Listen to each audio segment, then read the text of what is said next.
एक था छोटा सा लड़ेच का। नाम था अर्णव। उसे पढ़ाई का बहुत शौक था, खासकर इतिहास में उसकी गहरी रुचि थी। एक दिन स्कूल में शिक्षक ने कहा, कल तुम सबको बंगाल के इतिहास और विरासत पर एक कहानी सुनानी होगी। अर्णव बहुत उत्साहित होकर घर लौटा।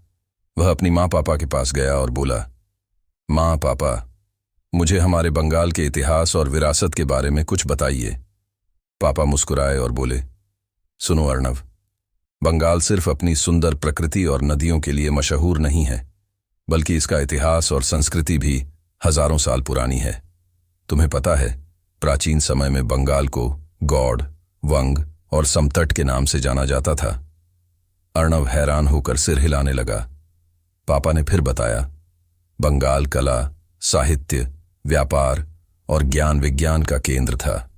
क्या तुम्हें पता है कि पाल और सेन वंश के समय बंगाल में शिक्षा और संस्कृति ने खूब तरक्की की थी। नालंदा और विक्रमशिला विश्वविद्यालय उस समय पूरी दुनिया में प्रसिद्ध थे। माँ ने तब जोड़ते हुए कहा, और हमारी विरासत, हमारे पहनावे, भोजन, त्योहार, ये सब बंगाल की समृद्ध विरासत का हिस्सा है।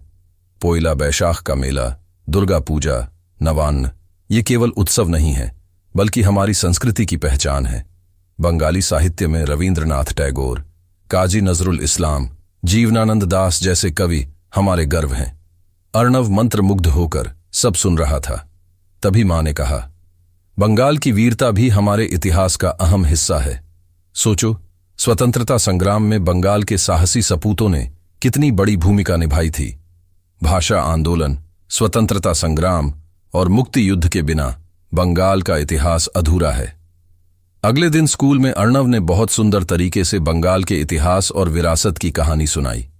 शिक्षक और दोस्त उसकी बातों से बहुत प्रभावित हुए।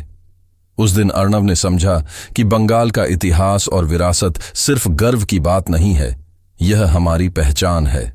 सीख, अपने देश के इतिहास और विरासत को जानना और उनका सम्मान करना हमारा कर्तव्य है।